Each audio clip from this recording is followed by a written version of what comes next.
Right? He's looking this strong over the past year. I mean, these years. He ain't been getting clipped or nothing. So now, that's that snack. You said if a fighter's taking that long out the ring, he could be doing something. Bud ain't take no fight since Madrid off. Matt, he's been question. Once camp start, then that's when we're gonna turn everything up a notch. Boxing insiders are voicing doubts over Terence Crawford's recent display of power leading up to his clash with Canelo Alvarez.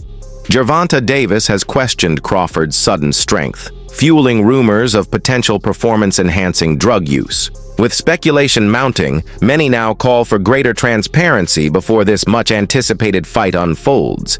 Is that why? Is that where we stand right now with Canelo Crawford? Yeah. Where we stand with Canelo Crawford? Because you're saying just because both are great, everybody wants to face each other. So is that where we're at right now with Canelo Crawford? No. Crawford needs the money. Crawford needs the money? Yeah, he was. You gotta chase the money. And another thing, bro. I don't want to. How these guys is. Then you get hurt against Match him up. There you talking about Crawford got touched by Match him up? Is that what no, you got clipped by Gamboa, right? Right? No. He's looking this strong over the past year. I mean, these years. He ain't been getting clipped or nothing. So now, that's that snack shit. I'm telling you. Y'all laugh. I'm telling you. And that guy that a part of it, he been caught before. He went to jail for it. Commentators are beginning to wonder if prolonged inactivity in boxing may suggest a period used for performance enhancement. Terence Crawford hasn't stepped into the ring since battling Madrimov, prompting talk of PED usage. Some experts think the layoff looks suspicious and hints at more than training or recovery. Yet respected coach Breadman supports Crawford, maintaining he's clean. He highlights Crawford's discipline, flawless track record, and consistent performances as proof. He's not relying on banned substances. But you said if a fighter's taking that long out the ring, he could be doing something. Bud ain't take no fight since Madrid off. He's been question. So he gave us the education. Y'all scared to ask the question. I mean, are you thinking of that behind your mind? Is he ain't fight since Madrimov? He got to build himself up. You specifically saying is steroids to make your bone density. I mean, sound like an opportunity. And we've been hearing him associated with snack as well too. Just throwing that out there. I don't do that. I'm just saying, some guys, we know how the snack program is viewed. I don't know how we got on Bud's being on steroids. I don't think Bud is a dirty fighter. I'm not going nowhere near that. I don't even want to be associated with that. Say less. Say less. I think Bud is a great fighter. I don't know why he's been out of the ring. I really don't know, but I definitely don't want to suggest that I think that Bud is on any type of PEDs. Not at all. Terence Crawford opted out of a warm-up bout before challenging Canelo, fearing it might create additional hurdles. The jump to 168 pounds already poses a massive test, especially against an elite boxer like Canelo without a preparatory fight. Experts argue Crawford may underperform at this weight, particularly against such a sharp opponent. Critics believe the event feels less about competition and more like a payday. Most agree Crawford's chances seem faint, making the fight appear profit-driven, not about legacy. How is Terence Crawford going to beat Canelo Alvarez? We need to talk about it. When we look at the guys who've had success with Canelo, we'll look at Bivol, we'll look at Golovkin, we'll look at Floyd, and we'll look at Lara. Yes, I'll throw Lara in there, why not? I think all these fights are absolutely irrelevant coming into this bout. Some of them are just dated, or some of these guys' style just cannot apply. For example, a guy in Lara. If Crawford wanted to fight how Lara fought Canelo, he would probably gas out in 7 rounds, or if he made it 12, he just wouldn't get that decision. It's that simple. Let's take a guy in Golovkin. Crawford just simply does not have the punching power, nor do I think he has the gas tank at 68. He's not a good enough puncher to try to fight Canelo like Golovkin. He doesn't have the physical traits, even in the chin department. Then you have Floyd Mayweather. While both can have a bit of similarities, the speed, reflexes, technical prowess, IQ, timing, counterpunching, lateral movement, it's just too much from Floyd. I don't think Bud could take much from Floyd's game plan to implement it into his own success in September. And then you have Dimitri. The speed, the technical prowess, the IQ, the length is too much. So essentially, Terence Crawford is going to have to beat Canelo in a way that nobody has ever beaten him or gave him any issues in. I'm gonna tell you exactly how Crawford's gonna fight. He's gonna fight like his damn self. It's too late in his career to change up the game plan. It's too late in his career for him to want to change up the game plan coming to a fight of this magnitude with a style he's never fought before. That will be a recipe for disaster. He's going to be more than likely off the back foot. He's going to be looking for counter shots. And I think there will be a point in this fight where he's simply just trying to survive. I like Crawford. He's an amazing pound for pound fighter. A different animal at 168. This is one of the greatest of all time. I see win scenarios for him, but I don't see him being realistic. I can see him fighting off the back foot, using his speed, timing, and feet to stay away from Canelo. But that's very, very, very unlikely, damn near impossible. Crawford has fired back at critics who say he'll struggle after bulking up, reminding everyone that Canelo moved up and suffered defeat. In contrast, Crawford moved up divisions and kept winning. He uses that fact to dismiss doubt and prove he's capable of competing at higher weights. His confidence reflects his belief in overcoming challenges and silencing naysayers with a performance that shows he belongs at the elite level despite any weight class changes. They talk all the crazy stuff about me going up and having a tough time, but he went up in weight and lost. That's the difference. I went up weight and won. He went up and lost. You know, so let's not do that, Canelo. Canelo's opponent, Terence Crawford, is backed by his trusted coach, Bernie Thoxer, who is brimming with belief ahead of their high-stakes matchup. Bernie has directly called out Canelo, claiming the Mexican fighter is made to order for Crawford's unique abilities. According to him, Crawford's blend of technique, timing, and mentality could expose Canelo's vulnerabilities. Bernie praises Crawford's heart and grit, traits he believes will tip the scale. This deep belief inside Crawford's camp signals intense preparation and strategic planning to conquer boxing's biggest name. Well, a lot of people are saying about Crawford's age, but, you know, no boxing, no life, as Canelo would say. And Crawford still, you know, in age, but he ain't took no punishment. He's cautious. You know, he works hard throughout these years. So, you know, of course, you're gonna, you know, you gotta count that in the factor. But in his heart, and his mind, and his spirit, he's still youthful about boxing. He loves boxing, and this is one way to get him up. You know, he's a challenge guy. He loves a challenge, and Canelo is the biggest challenge you can get. You know, we got to go up 2 weight classes, really 3 weight classes to get a guy like that. Hardest puncher, great counter puncher, tons of experience, undisputed champion, unified champion, a couple of divisions champion. And so we didn't get the Pacquiao or the Mayweather, but we getting Canelo, and nothing comes easy to Team Crawford, and expect us to look good on the 12th. Expect us to come out victorious September 12th. Oh, we obviously just saw his fight against Skull, and people didn't obviously enjoy it. The back foot boxing from Skull and whatever. Yeah. But what fight can fans expect from Bud? Because a lot of people think that it'll be similar to that or the Charlo fight or whatever like that. The one thing about Crawford is he got guts. Them bums ain't have no guts. Them bums didn't want to win. Crawford want to win. That's it. It ain't about no belt. It ain't about nothing. You didn't sign the contract. We want to win, and he want to be the best, and he is the best. So that's what's going to be the difference. You know, Crawford got guts. He got a fighting spirit. So when you see Crawford, he going to go in there and get busy with Canelo. Don't you even you understand? You ain't never seen Crawford stay on the back foot in no fight in his life. You understand? He the type of guy to go get you. So expect him to go get him. We going to do everything we can to him. We going to do whatever we got to do. But one thing you can expect is Crawford is going to step to him. Because you can't beat Canelo going on the back foot forever. You got to go get him. You got to do something. And he better know Crawford is coming. Renowned analyst Teddy Atlas offers a layered take on this anticipated bout. While acknowledging Canelo's success and skills, Atlas argues Crawford is operating on another level, something special. He remarks that although Canelo is still elite, his dominance appears to be fading. According to Atlas, signs of physical wear and less sharpness are evident in recent performances. Meanwhile, Crawford retains top-tier attributes, speed, precision, and adaptability that distinguish him.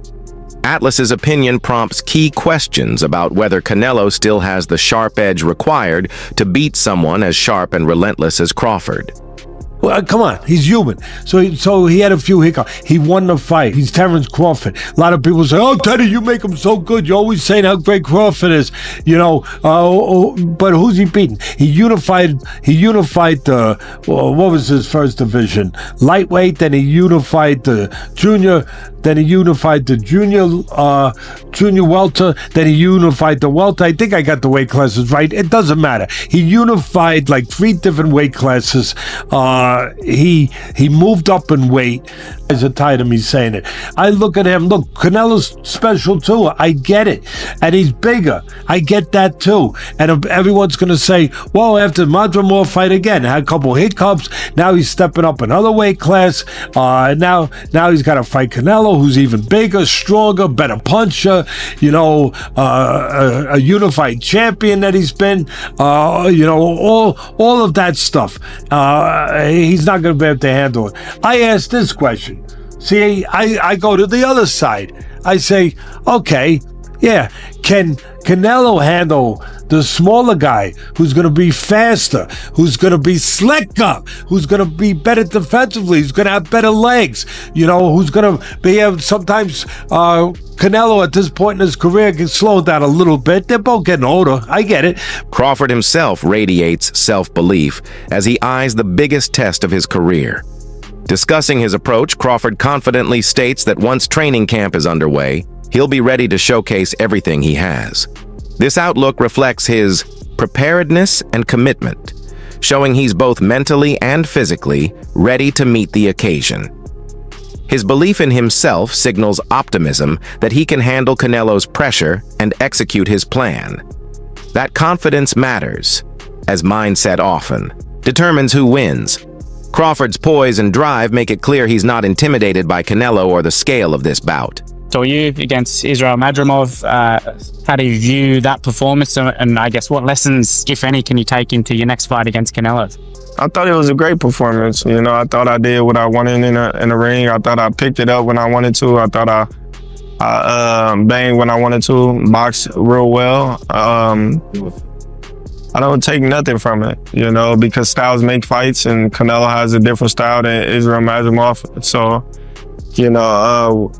we just go from there. Did you notice any differences in yourself, your ability to carry power or take a shot or anything like that? Not at all. Not at all. Veteran journalists Chris Mannix and Mora have taken a closer look at Canelo's present-day focus, highlighting his growing involvement in business beyond boxing. That shift has sparked questions about whether his training and conditioning still match his past intensity. Yet Mannix and Mora still view Canelo as an all-time great, dangerous and skilled. However, his lifestyle may be compromising sharpness and endurance. This split focus adds intrigue to the fight. While Canelo's name still carries weight, his outside priorities cast doubt over whether he's battle-ready for someone as driven and in form as Crawford. A lot differently than he once did. Canelo at one point was an elite pound-for-pound talent, a take-on-all-comers type of guy.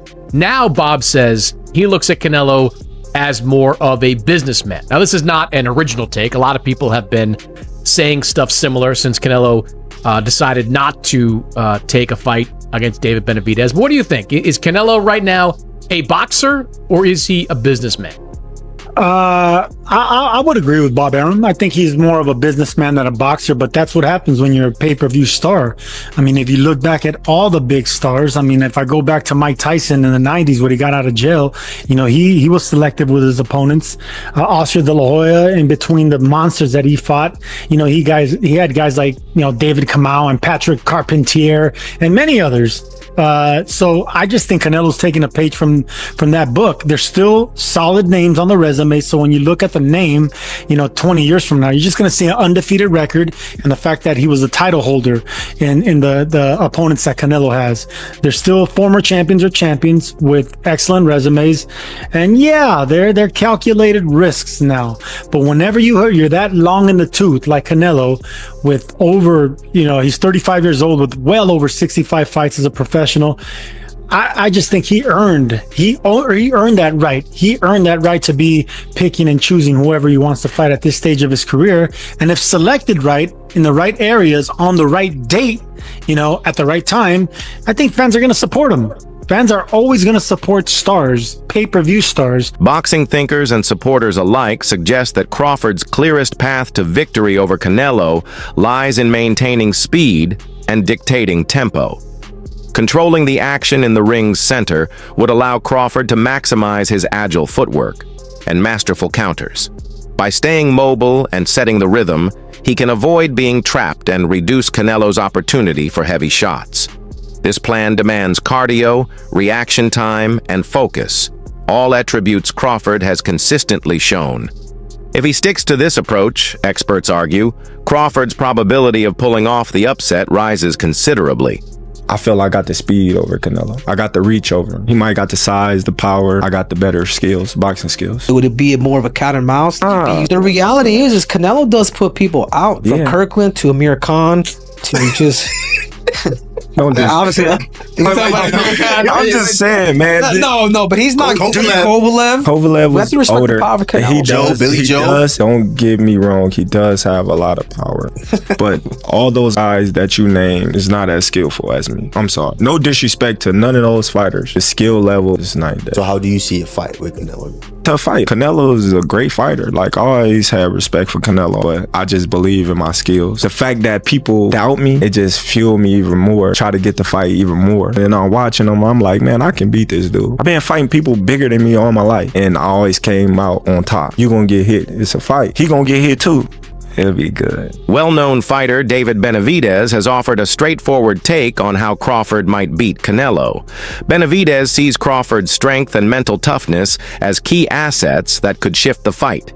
He says if Crawford wins, it shouldn't shock people because he has the tools to dismantle Canelo's strategy. Benavidez's view lends weight to the argument that Crawford isn't just a long shot, but a real threat. He's well-rounded and resourceful, and that gives him a genuine shot at shaking up Canelo's dominance. Crawford's versatility makes the contest more than just hype. Terence Crawford, does he have an opportunity to beat Canelo? I think if anybody has a chance to beat Canelo, I think it's Terence Crawford. His IQ is on another level. He's a great fighter and he's strong. It's just that it's a lot of weight. I wouldn't be surprised if Terence Crawford wins. Wouldn't be surprised if he loses either. Terence Crawford, when he went up against the best opposition, like Errol Spence, he showed what level he is on, what type of dog he is. So I don't know. You really have to let these fights play out to see what happens. He might get hurt. That might activate him to come back strong. Could you still make 68? I don't want to make 68. No, I know you don't. Terence wins 68. Yeah, well, if that's, yeah, I can make 168. Influential analyst Showbiz the Adult compares Crawford's task to what Floyd Mayweather achieved when he outboxed Canelo years ago. He believes Crawford can similarly use defense and counters to frustrate and potentially stop Canelo. The expert observes that Canelo often tires and loses composure when pushed to fight off his back foot or constantly pressured. These moments create openings. Showbiz believes that if Crawford mimics Mayweather's blueprint by staying sharp, defensively, aware and calculated, he can cause real problems and possibly achieve a statement win over the Mexican icon. Crawford, on the other hand, he has been walking down his fighters and people don't see that but me. For some reason, when I had that tape, people were screaming cat. And it's like David Evanezian, Errol Spence, Shawn Porter, Gamboa, a meme machine. Even against Madrimov, the way he won the fight was by fighting. It wasn't Floyd Mayweather sticking. This guy has been too athletically gifted, and I mean explosive, hard punching, and too strong for his ops. When he's in orthodox, he boxes more. When he switch, he becomes a puncher. And now he's coming out southpaw. He ends you. He is not, you gotta watch him fight. He does do athletic things where his hands and his feet work together and he catches you for sure. But what he mostly do is he punishes and he bullies his op because he walks you down and whips your ass. He's an ass whip. Ryan Garcia provides a different angle, stressing Canelo's sheer physical advantages. Garcia argues that Canelo's larger frame, superior strength, and knockout power give him a considerable edge, especially since Crawford is coming up in weight. Garcia cautions that this size gap could prove difficult for Crawford to overcome. Skill alone might not suffice. The challenge will require extreme toughness and a flawless game plan. According to Garcia, while Crawford is skilled, the weight jump makes this a particularly daunting assignment, making the matchup about more than just technique. That's going to be a great fight, too. I can't believe they made that happen. So, yeah, Turkey's been making a lot of great fights happen. You can't really hate on it. But I'm excited for that. I know Canelo, he's so big, so strong, and I think he'll be just too big. I mean, weight classes matter for a reason. Last question, Ali. He said Teofimo on boot. Boxing icon Mike Tyson has voiced concerns over this looming showdown, focusing on the weight gap between both men. Tyson explains that Crawford had visible difficulty with Israel Madrimov, and part of the problem was the opponent's size and awkward fighting style. Facing Canelo at 168 pounds, Tyson believes, would be an even bigger task. His comments underline how mass and strength could make all the difference. The idea is that no matter how skilled Crawford is, moving that far up in weight might put him at a distinct disadvantage. What do you think about Terence Crawford calling out Canelo? You know, I don't like that fight. Why not? I don't like that fight. It's just too much weight. You know, and he had a close fight with the last guy he fought, Terence, because this guy was big and he was awkward. He was really awkward. He shouldn't have fought that guy. He should have fought a guy that was just come straight at him. The guy was too awkward. He's herky jerky. Want to know. Shawn Porter raises a crucial question about Crawford's ability to absorb Canelo's famous power. Porter reminds us that Canelo is regarded as one of the sport's most devastating punchers. With Crawford entering a heavier weight class, Porter believes the challenge becomes even more severe. The punches won't just come harder, they'll have a different impact entirely. That extra weight carries serious consequences. Porter's warning emphasizes that Crawford may need more than speed and technique. He must also be able to take and recover from punishing shots to survive. The others say, like, no, that's 2 more weight classes. Like, once he gets touched by Canelo, it's going to be different. I am concerned about him absorbing a Canelo punch, especially through the course of 12 rounds. We do know this about Canelo. He's going to slow down, you know. So I think, if anything, Canelo would try to start fast and bang on him and break him down before he gets later. And he's still got that kind of steam. But, you know, there's so many components that make a champion. There's so many components that make a great, a legend. It's just so much to go into. It's a conversation that lasts an hour easily when we talk about all of the components that Terence Crawford has, all of the components that Canelo have, and how we find how they even out and who trumps one another. You know what I mean? We tried to do that with Errol Spence and Terence Crawford, and we see how that panned out. You know what I mean? So